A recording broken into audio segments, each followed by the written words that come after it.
Good morning, everyone. So today we are going to see case discussions. So as seen, we are just recollecting the introduction. We'll see the clinical features, general examination, systemic examination, provisional diagnosis, investigations, final diagnosis, and treatment.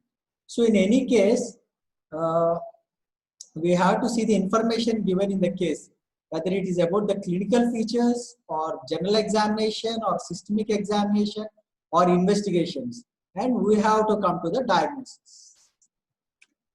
And clinical features, we know we'll see the signs and symptoms, and general examination, we'll see the status of the patient and vitals, and in general examination, we'll also see the pallor, icterus, cyanosis, clubbing, lymphadenopathy, and edema. And in systemic examination, we'll see cardiovascular system, we'll examine the cardiovascular system, respiratory system, central nervous system, and gastrointestinal system. And finally, we'll come to the provisional diagnosis, and we'll send the patient for the investigations. We'll come to the final diagnosis, and we'll give the treatment. So this is the basic pattern followed in any case. So coming to the case discussions. So case 1. So follow the case carefully. A 19-year-old woman presented to the hospital with cough productive of yellow sputum and severe headache and nausea. She had fever several times. Chest X-ray is normal, WBC count normal. She was discharged and her temperature subsided without using antibiotic. 2 days later, she was readmitted with vomiting and recurrence of headache, and she was irritable and had convulsions lasting for 30 seconds.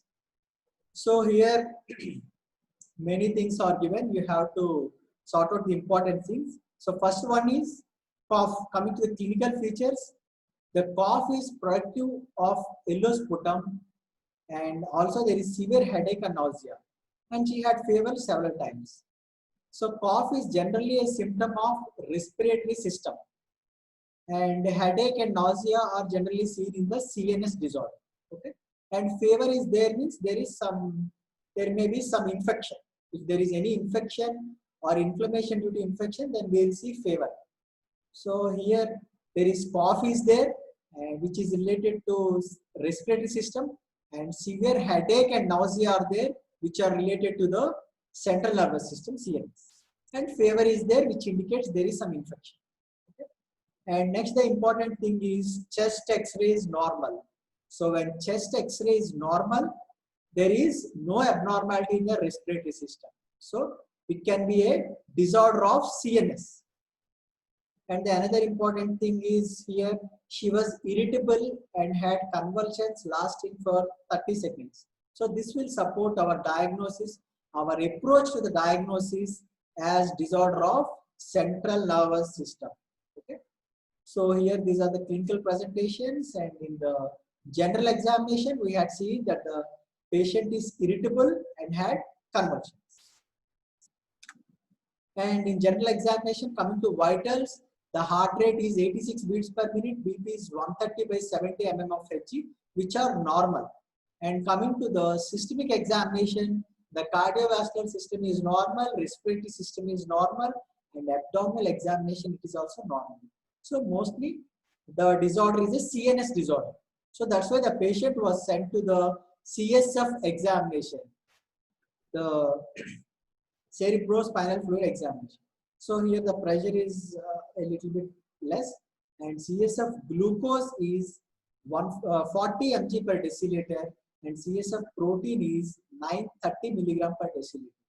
So here in the investigation, the important thing is glucose is decreased and CSF protein is very much increased. Okay. So this is about the case. And coming to the questions, what is a proper diagnosis? What is the cause of the disease? How you will confirm your diagnosis? And what is PAGDIS test? So what's your diagnosis? So here you had eliminated the disorder of respiratory system. So it's a disorder of central nervous system. Okay.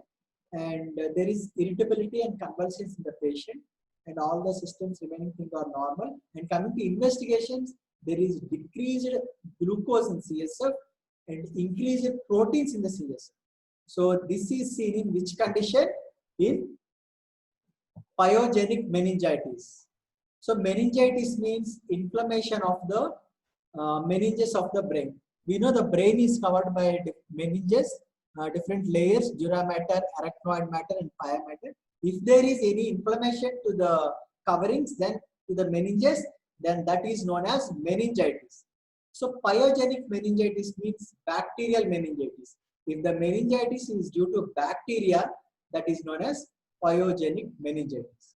So when bacteria invades the body and it invades the meninges, then it leads to inflammation of the meninges. So that's why this is inflammation of the meninges due to bacteria and is known as pyogenic meningitis. So here fever is there, we had seen in the case. So that's why it is infective meningitis, that is bacterial meningitis. So this is the diagnosis. Then what is the cause of this disease? We had seen already, this is nothing but bacteria, most commonly Streptococcus. How will you confirm your diagnosis? So how you will confirm your diagnosis here?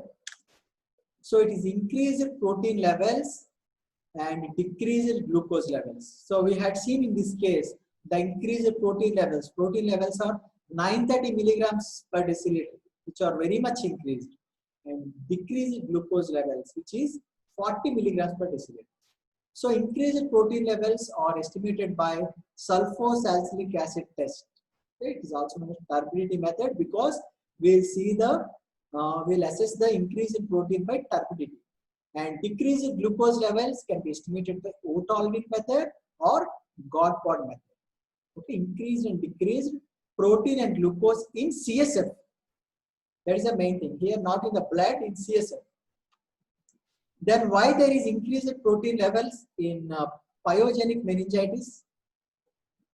Because in pyogenic meningitis there will be bacteria which is present in the body, in the CSF. And also to fight this bacteria, the immune cells will come to action in the CSF.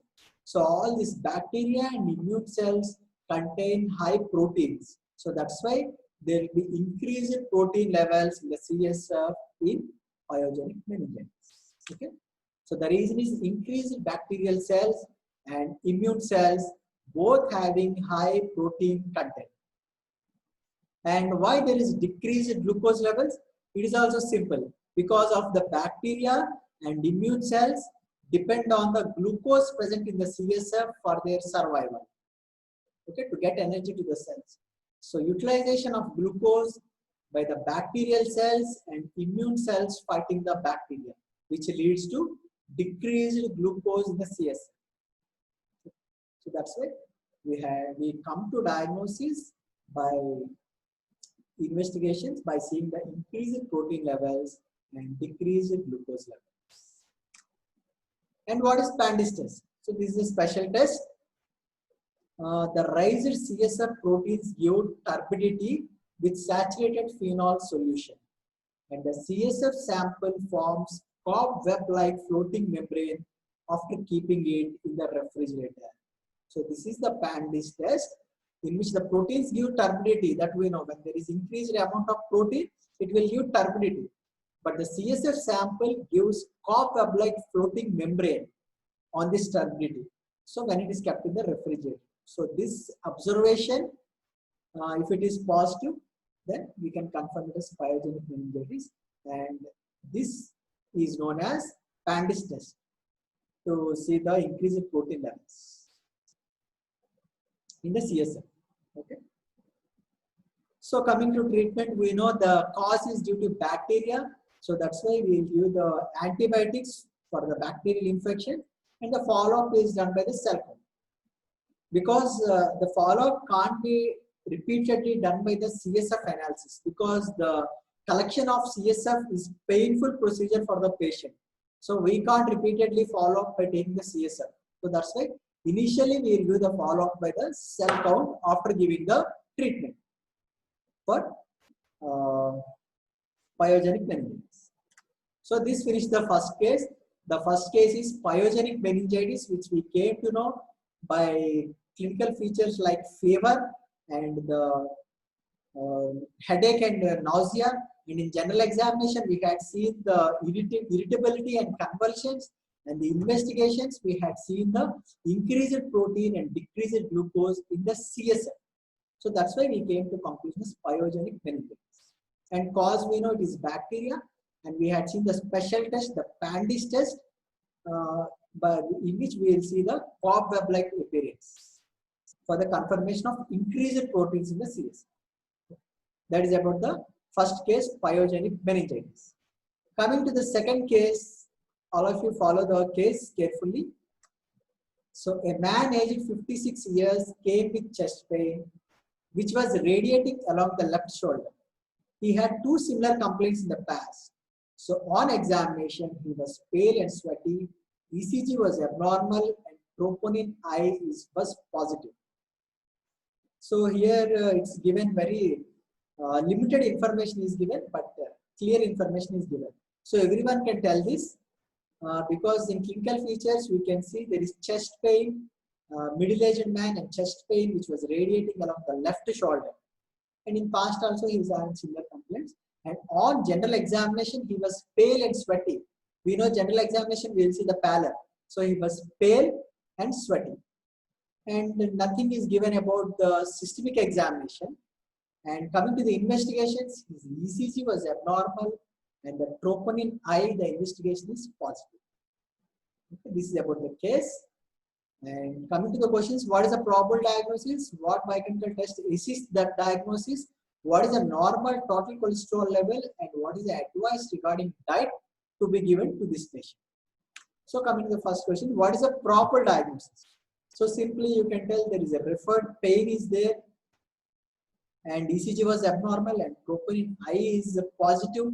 So all these are seen in myocardial infarction. Okay, it is acute coronary syndrome leading to myocardial infarction. So what is myocardial infarction? We know there is blockage of blood vessel that is supplying to the heart leads to myocardial infarction. And we know why there is blockage to the blood vessel. Okay, due to atherosclerotic changes, due to abnormality in the lipid metabolism, due to accumulation of lipids, accumulation of cholesterol, there will be harmful changes on the vessel wall, atherosclerotic changes, in which there will be plaque formation on the vessel wall. So the plaque will build up and finally the plaque will rupture. Okay? And this leads to formation of clot. And this clot will block the blood supply to the heart muscle, which leads to myocardial infarction. Okay? So here due to blockage, the heart won't get blood supply at that particular area. We know heart supplies blood to all parts of the body, but heart itself requires blood supply. So there are some blood vessels which supply blood to the heart, 3 main blood vessels. So if there is any atherosclerotic changes in those 3 blood vessels, then it leads to plaque formation and clot formation in any one or any 3 or the 3 blood vessels, which leads to cessation of blood supply, blockage of blood supply through that particular vessel. When there is blockage, if suppose there is blockage of one blood vessel due to plaque formation, then the area that is supplied by that vessel will get necrosed. The heart muscle which is supplied by that vessel will get necrosed. That means the cell death occurs. Okay? That leads to myocardial infarction. So what happens when the cell death occurs? The cell contents will be released into the main bloodstream. When cell death occurs in this area, then the contents of the cell are released into the main bloodstream. Then we will estimate the released substances, the released biochemical substances in the blood to diagnose the myocardial infarction. So that's why the next question is, what biochemical test assists the diagnosis? So what biochemical test assists? The biochemical substances which are present in the heart muscle cell after death of the cell will get released into the main bloodstream. So if we assess those biochemical parameters, we can diagnose the myocardial infarction. So we have to see what are the contents of the heart muscle cell. So the biochemical tests are troponin I and creatine phosphokinase CPK, aspartate transaminase AST, and lactate dehydrogenase LDH. So all these parameters, all these biochemical tests are necessary for diagnosis of myocardial infarction. So that implies all these substances are present in the cells of the heart muscle. So when there is blockage of blood supply to the heart muscle, there will be necrosis or cell death in the heart muscle. So due to this cell death, all these contents present in the cell are released into the main bloodstream. So when we assess this, when these are increased, it indicates and it confirms the diagnosis of myocardial infarction. So that's why these are the biochemical parameters, or in other words known as cardiac markers, which are measured in myocardial infarction. So troponin I, coming to troponin I, we know for muscle contraction, actin, myosin, troponin are required. In heart muscle also same thing. Troponin is necessary for heart muscle contraction also. So when there is cell death or myocardial infarction, this troponin is released into the main bloodstream. So that's why we will assess the troponin I in MI. And this troponin I is highly specific indicator for MI. We know what is specific. It is increased only in case of MI. The increase of troponin I in other cases is very rare. So that's why it is highly specific for MI. If troponin I is increased in the blood, we can confirmly tell that the patient is having MI. So that is the meaning of specific. And the normal range is 0 to 0.4 Ng per ml. And if it is greater than 0.11 Ng per day, sorry, if it is greater than some 1.0, then it is considered as positive. And second one is CPK. It is creatine phosphokinase. It is an enzyme which converts creatine to creatine phosphate, and creatine phosphate is the energy store in the cell. So this enzyme is also present in the heart muscle cell, okay, which is released in the cell death. In the normal range, you can see that is 15 to 100 units per in males and 10 to 18 females. And AST, aspartate transaminase. We know what is the function of transaminases. They convert they transfer amino group from one amino acid to another amino acid. Okay, so this helps in the interconversion of the amino acids, which is necessary for synthesis of non-essential amino acids and also for gluconeogenesis. So that's why AST is helps in the transamination reactions. This AST is also present in the heart muscle cell, which is released in the cell death. In the normal range is 12 to 38 units per liter. And LDH is lactate dehydrogenase, which is necessary for conversion of lactate pyruvate to lactate. And the normal range is 50 to 200 international units per liter.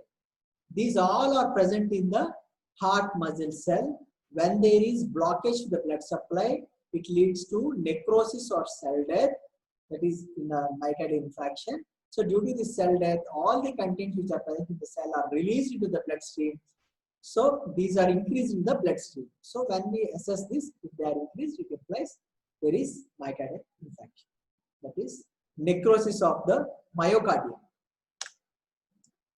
So this is the pattern how these different cardiac markers will change after the myocardial infarction with the time. You can see here. The first one is the myoglobin. Myoglobin is also cardiac marker, but it is very, very less specific. It is also increased in other conditions. So that's why it is not preferred generally for the diagnosis, but all other cardiac markers are preferred. Okay. So here you can see the CK is the first parameter that is increased, and here the green one, troponin I, which remains increasing for a long time. And troponin I is very specific for MI. So that's why we'll prefer troponin I. If you see any cardiac patient, if you come across any cardiac patient with MI, you can see the investigations in that patient. You will see these investigations only. Okay, troponin I is the first investigation of choice, and after that you will see the CPK and LDH and AST. Okay. So what is the normal total cholesterol level? Here cholesterol level is asking because cholesterol level is important here because the increased cholesterol, the increased LDL levels will start the changes in the blood vessel, due to which it leads to atherosclerosis and plaque formation. So that's why he's asking what is the normal total cholesterol level. So the reference range of serum total cholesterol is 150 to 200 milligrams per deciliter. What is the advice regarding diet to be given to this patient? So to avoid deep fried foods, to avoid non-vegetarian diet, to avoid saturated fats, and to avoid trans fatty acids.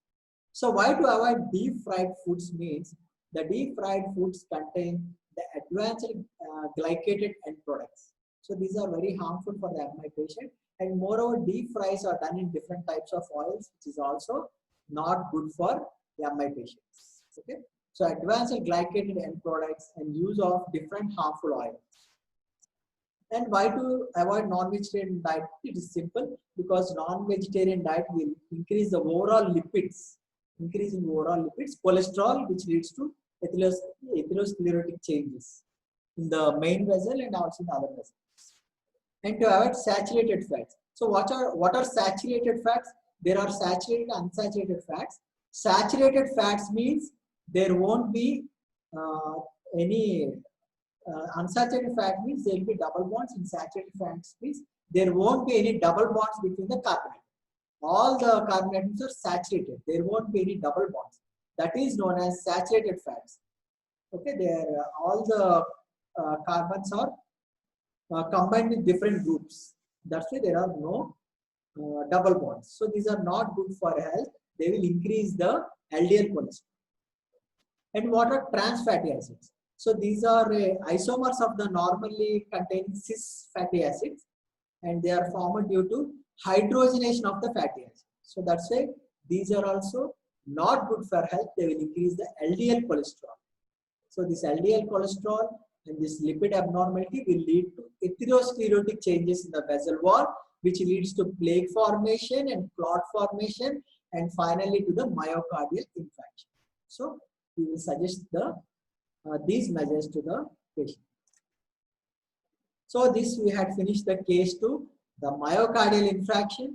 We had seen the different cardiac markers, how to diagnose the myocardial infarction, the troponin I, CPK, AST and LDH, and we had seen why these biochemical cardiac markers are increased in the blood. This is due to damage to the heart muscle cell, necrosis of the heart muscle at the region where the blood supply is blocked.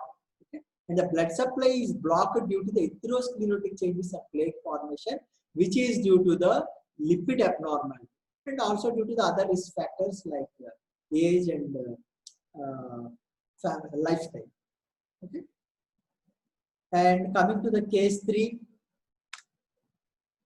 so follow the case carefully. A 55-year-old Caucasian man presented with a frequency of urination past 2 months and poorly controlled triglyceride levels past 3 years. His fasting serum cholesterol was 199 milligrams per deciliter, triglycerides 928 milligrams per deciliter, and HDL is 30 milligrams per deciliter. 2 years after treatment, a fasting triglyceride level of 370 milligrams per deciliter is seen. So here, nothing much is given about the clinical features, and nothing is given about the general examination and what is that systemic examination. Mainly, the investigation part is given. Okay, poorly controlled triglyceride levels since past 3 years. It is a history, and his fasting serum cholesterol was 199 milligrams per deciliter, and triglycerides are 928 milligrams per deciliter, and HDL is 30 milligrams per deciliter. So if you see the investigations, the cholesterol is almost normal. It is less than 200. But triglycerides are increased in the present investigations also. In past also, the triglycerides are poorly controlled. In the present investigations also, triglycerides are increased very much. The normal is 150, less than 200. And in HDL, it is 30, which is also almost normal. Okay. And after 2 years of treatment, fasting triglyceride level of 370 mg per DL is seen. So even after treatment also, the triglyceride levels are increased. Okay, they are not very much increased, but they are not normal even after treatment also. So here the main defect is triglycerides. So the disease is a lipid abnormality. So the questions are: classify hyperlipidemias, to which type the above belongs, what is lipid profile, and what is BMI. So what is hyperlipoproteinemias? So this is the abnormality, lipid abnormalities. The hyperlipoproteinemias are increased lipoproteins. Lipoproteins which contains mostly lipids. So coming to the classification, this is the Fredrickson's classification of hyperlipoproteinemias. Here you can see there are 5 types of hyperlipoproteinemias. So in this, the type 2 is again subdivided into type 2A and type 2B. So in all these you can see the lipid abnormalities, the elevated LDL, VLDL, chylomicrons, and both LDL and VLDL different lipid abnormalities are seen in the hyperlipoproteinemias. So all these hyperlipoproteinemias are genetical disorders. Okay, they are hereditary disorders. And out of these all types, type 2A and type 2B are the most common, out of which type 2B is still more common abnormality. Okay, this is most commonly seen hyperlipoproteinemia, type 2B. Okay, that is familial combined hypercholesterolemia. Okay, and what is the above disease belongs to? So by seeing this you can tell, here the chylomicrons are increased, here cholesterol is increased. In type 2B, cholesterol is increased mainly, and here lipoproteinemia, different types of lipids are increased, but in our case only triglycerides are increased.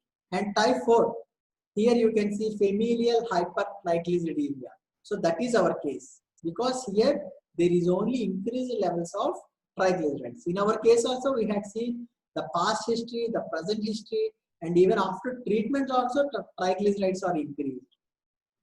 Okay.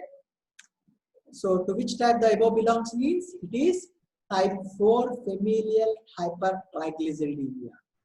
So here we will see the elevated VLDL levels.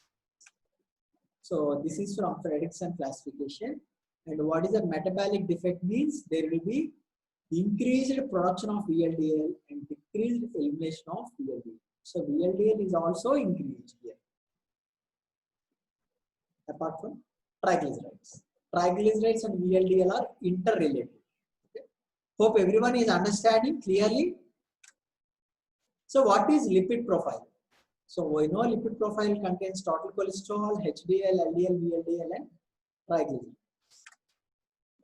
So lipid contain different components, but in clinical practice, in general practice, we will only measure certain components. So that is known as lipid profile. Estimating the following biochemical parameters is known as lipid profile. It includes, in general clinical practice, it includes the total cholesterol, which is 150 to 200 milligram per deciliter, HDL cholesterol, which is 30 to 60, LDL, which is 60 to 160, VLDL, which is 5 to 32 milligram per deciliter, and triglycerides, which is less than 150 milligram per deciliter. Okay. So this is lipid profile, which is measured in the clinical profile, clinical practice. So lipid profile is measured not only in the lipoproteinemias, it is measured in different conditions. Different conditions, the causative thing may be lipid abnormality. So in all those diseases, we will measure the lipid profile. Even with in increased age also, we will measure the lipid profile. So lipid profile is very important in the clinical practice. And there is a relation between the components of the lipid profile. The total cholesterol is equal to HDL, LDL, and VLDL combined. Okay, HDL plus LDL plus VLDL cholesterol. And VLDL cholesterol is 1/5 of the triglycerides. Okay, VLDL cholesterol is triglycerides by 5. That's why in this case, in the case of hypertriglyceridemia, we had seen the increased VLDL levels. Okay, because they are interrelated. VLDL is 1/5 of the triglycerides. So in triglyceridemias, we'll definitely see the increased levels of VLDL. Okay, that is about the lipid profile and relation of components of the lipid profile. And what is BMI? So here BMI is asked because BMI depends on the body weight, and body weight to some extent depends on the lipid levels. So that's why he asked you the BMI. What is BMI? BMI is body mass index. It is calculated by weight by height square. Okay, so weight in kgs and height in meters. As this is related to lipid metabolism, he had asked the question here, what is BMI? And coming to the BMI, depending upon the BMI, we can categorize the person as underweight and overweight and obese. Okay? So the normal range of BMI is 18.5 to 24.9. So if we calculate the weight by height square of a person, then we will get the BMI. If the BMI is within this range, the person is normal. If the BMI is below 18.5, then he is considered as underweight. If it is above 25, it is overweight. And if it is above 30, it is obese. And in obese also, again, there is mild, moderate, and severe. Above 30, it is mild. Above 35, it is moderate. And above 40, it is severe obesity. It is different classification. So the normal BMI is 18.5 to 24.9 in between. Okay. And coming to the treatment, statins are given and diet is modified, omega-3 fatty acids are given. And the follow-up of this disease, the hypertriglyceridemia, is done by lipid profile. So here we had finished the case 3, hyperlipoproteinemia. It is a lipid abnormality, it is a genetical abnormality. Depending upon the Fredrickson classification, we had classified the above disease as hypertriglyceridemia. We came to the diagnosis by seeing the triglyceride levels, his past history, his present investigation, and after treatment also he is having high triglyceride levels. So by considering all these factors, we came to the diagnosis of hypertriglyceridemia. So this is type 4 in the classification of Fredrickson. And we had seen the lipid profile, the important components, total cholesterol, HDL cholesterol, LDL cholesterol, VLDL cholesterol, and triglycerides. And we had seen the individual relation between the components of the lipid profile. Okay, the total cholesterol is the sum of the HDL, LDL, and VLDL, and VLDL cholesterol is 1/5 of the triglycerides. And we had seen the BMI because BMI depends on the lipids. So BMI we had seen it is weight by height square, and the normal range is 18.5 to 24.5. These all we had seen in the about the case hypertriglyceridemia. Now coming to the case 4. Hope everyone is following the case carefully. You understand the case better than by heart. Okay, case 4. A mother brought her child with the complaints of darkening of his diapers on washing with soap or exposed to atmosphere. On examination, the urine when kept in a test tube showed a blackening which started from top layer and completely blackened within few hours. Okay, so here the main thing only complaints are given. So here you can see the important thing is darkening of the diapers on washing. So the mother complains of her child that the diapers are darkening on washing. That is the important thing here. And on examination, the urine is completely blackened in hours. Okay. So here nothing is given about the general examination and systemic examination, everything. He had given the chief complaints and history, that the darkening of the diapers on washing. And on directly we will examine the urine. So on urine examination, it is completely blackened within few hours.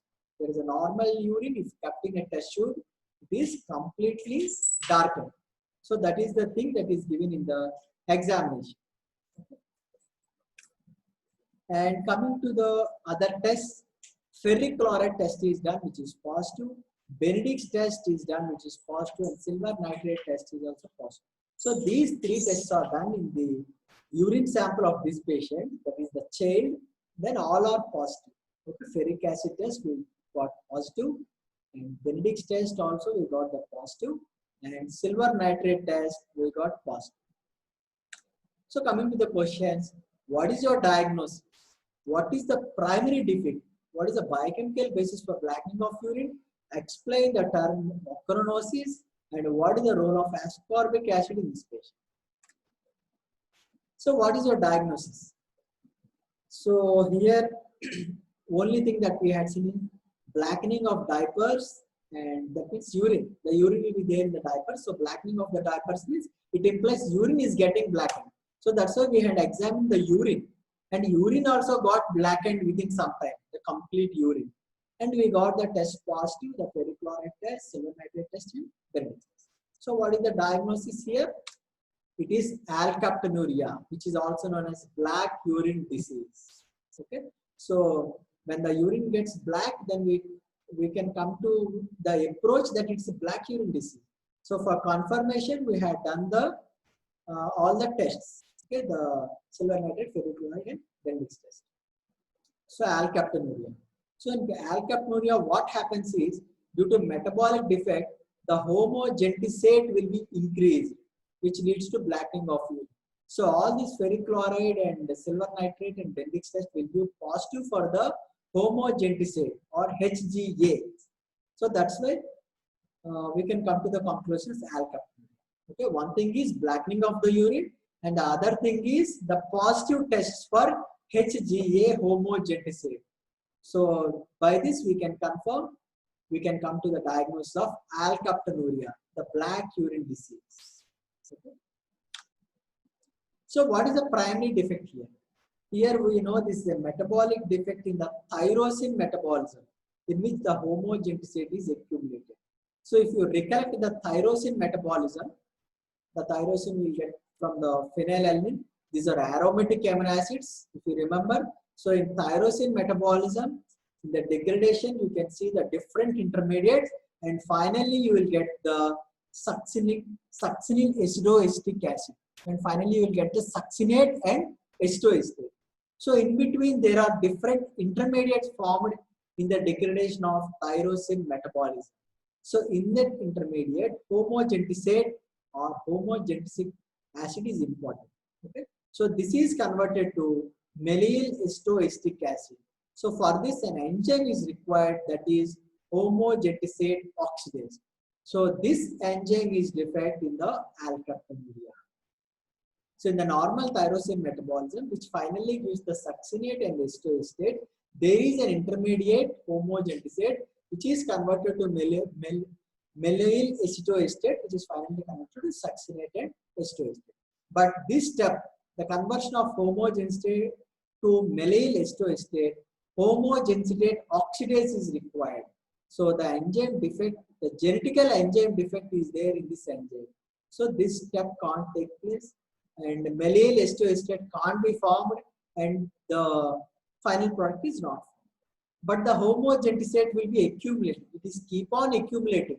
When tyrosine and phenylalanine is increasing in the body, they will get degraded to homogentisate. But the degradation stops at this level due to absence of the enzyme homogentisate oxidase. Due to this, what happens is that tyrosine can't be degraded completely, and homogentisate will be increased in the body. Okay. So the enzyme homogentisate oxidase is defective in tyrosine metabolism, and homogentisate accumulates in tissues and blood and excreted in the urine. So this is the basic defect in this disease. Okay. The basic defect is genetical defect. The basic defect is the absence of the enzyme, and the enzyme is homogentisate oxidase. This enzyme converts homogentisate to mallyl acetoacetate. So in the absence of this enzyme, the homogentisate will be accumulated in the body, accumulate in the tissues and blood, and it is excreted in the urine. So this is the basic metabolic defect. So what is the biochemical basis for blackening of urine? So what is the biochemical basis here? The defect is in the tyrosine metabolism. The defect is in the homogentisate oxidase. So the defect is in the accumulation of homogentisate. So what is happening with this accumulation of homogentisate, by which the urine is becoming black? So in the presence of enzyme homogensated oxidase, the homogenate is converted to malyl ester. But in the absence of enzyme, what is happening to this homogenate? It is getting accumulated and it is oxidized to quinones, and these oxidized quinones are getting polymerized to alkaptones, which is black in color. So this black color is getting to the urine. Okay, that's why urine is becoming black. So in the presence of enzyme, this is converted to malyl ester state, but in the defect, in the absence of the enzyme homogenate oxidase, this homogen state is converted to quinones. It is oxidized to quinones, and these quinones are polymerized to give alkaptones, which is giving black color to the urine. So the answer is homogenate on standing gets oxidized to the corresponding quinones, and quinones which polymerize to form alkaptones, which give black color to the urine. So that's why the urine is becoming black in color. Okay, on standing it is becoming black in color due to oxidation to the quinones and polymerization to the alkaptones. Explain the term ochronosis. So alkaptones, they are present in urine and also in all the parts of the body. So this accumulation of alkaptones is known as ochronosis. Okay? The syndrome caused by accumulation of homogenic acid in connective tissues and joints, which leads to arthritis. In the deposition of alkaptone bodies in intervertebral disc, cartilage of nose, etc., is seen in the ochronosis. In urine, we are seeing the blackish discoloration, but these alkaptones are also deposited in different tissues and organs, which leads to different effects. So this is known as ochronosis. This is the complication of the alkaptonuria. So what is the role of ascorbic acid in this patient? So this is a different question. The vitamin C acts as cofactor for the enzyme that produces homogentisate. It is not for degradation of homogentisate to malyl ester. Homogentisate oxidase is required. But for the formation of homogentisate, that means if you recollect the tyrosine metabolism, here you can see. So for the formation of homogentisate, here a dioxinase enzyme is required. So for the action of this enzyme, the vitamin C helps. Okay, so that's why vitamin C acts as cofactor for the formation of homogentisate. And treatment, there is nothing big treatment. It is consumption of protein diet with relatively low phenylalanine thyroxine, because homogentisate will keep on accumulating if more amount of phenylalanine thyroxine are there in the body. Okay, then only homogentisate will get accumulated and it can't be converted to malyl ester state, and it will be converted to oxidase to quinones and polymerized to alkaptones, leading to alkaptonuria. So if phenylalanine tyrosine are taken in less quantity, then the disease can be controlled. Because here the main defect is the absence of enzyme. So this finishes the case 4. We had seen the case 4, the alkaptonuria, the black urine disease. It is a metabolic disorder. It is a genetic disorder. It is a defect in the tyrosine metabolism, defect in the enzyme homogentisate, which converts the homogentisate to malyl ester state. These are the intermediates in the degradation of the tyrosine metabolism. So the step is blocked due to absence of homogentisate oxidase in the tyrosine metabolism, which finally leads to succinate and ester state. So as the step is blocked due to enzyme defect, the homogen state will keep on accumulating. So this homogen state will form quinones, which finally polymerize to form alcohol. So this leads to blackening of the urine. Okay, so the case is alkaptonuria, which is also known as black urine disease. This is a tyrosine metabolism disorder, and the defect is homogentisate oxidase. And coming to the case 5, this is the last case for today. A 50-year-old lady complains of hoarseness of voice, feeling of tiredness, weight gain, and cold intolerance, and menstrual irregularities. So here everything is important. Very simple question. 50 years, and all the clinical features, the weight gain, cold intolerance, and menstrual irregularity. So here only we know the age, it is female, and only the clinical presentation. Nothing else is given. What is the probable diagnosis? What are the laboratory tests to be done in this patient? And what is the daily requirement of iodine?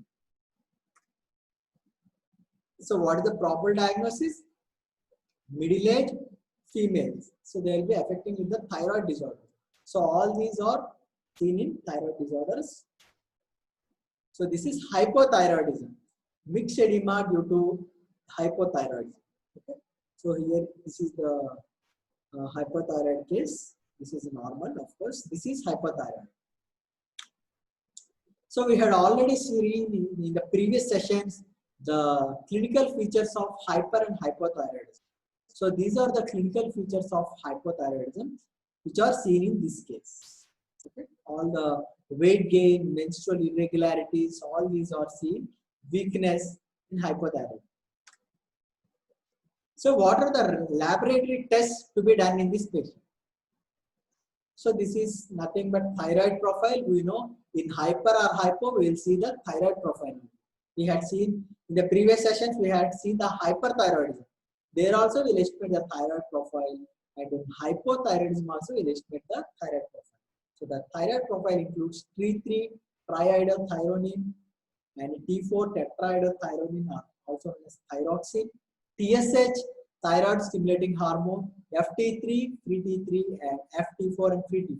We know this FT3 and FT4 are free part of the T3 and T4, which are not bound to any protein. Generally, T3 and T4 are bound to the proteins, but the free T3 and free T4 are part of T3 and T4, which are not bound to any protein. If generally T3 and T4 are in the borderline, then we will go for the FT3 and FT4. And we know in the hypothyroidism, there will be TSH will be high and T4 and T3, especially T4 will be low. And in hyperthyroidism, we know TSH is low and T4 is high. And what is the daily requirement of iodine? So why question is given about iodine? Because in synthesis of T3 and T4, iodine is necessary. Okay, iodine is necessary for synthesis of the thyroid hormone T3 and T4. That's why question is given about the iodine.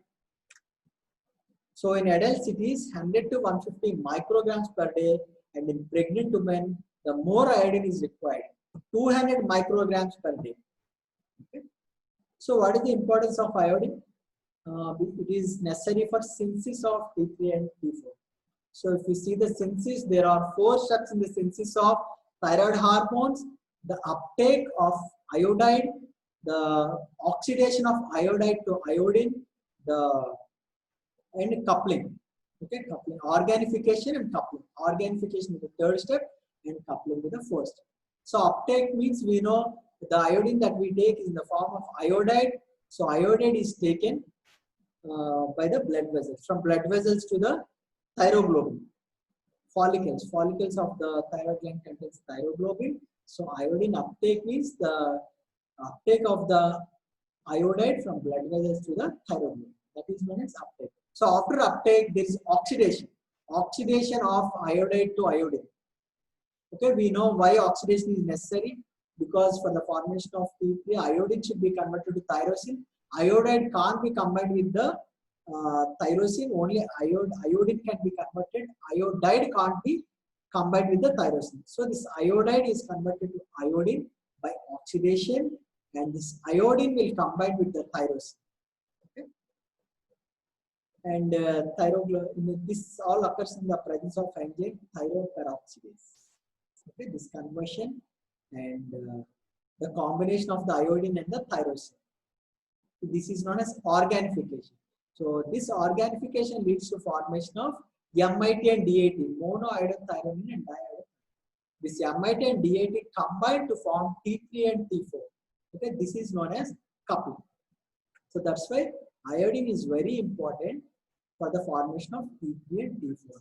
And for this uptake of iodine, certain amount of iodine should be present in the blood. So to maintain the iodine levels, the daily requirement of iodine is necessary. That is 100 to 150 micrograms per day in adults and 200 micrograms per day in pregnant. Okay. So iodine uptake, the certain amount of iodine should be maintained in the blood. Then only uptake of iodine can occur in the thyroid follicles for the synthesis of T3 and T4. So here we had finished the case 5, that is hypothyroidism. With myxedema, we came to diagnosis by seeing only the clinical features and age and sex of the female, the 50 years and female. The female patient, the gender is female, the age is middle age, and clinical features. By all these, we came to the diagnosis of hypothyroidism. And how can we confirm the diagnosis? By thyroid profile. We know T3, T4, TSH, FT3 and FT4, and we know the normal ranges also. Okay. And the normal, we had seen the importance of iodine also here.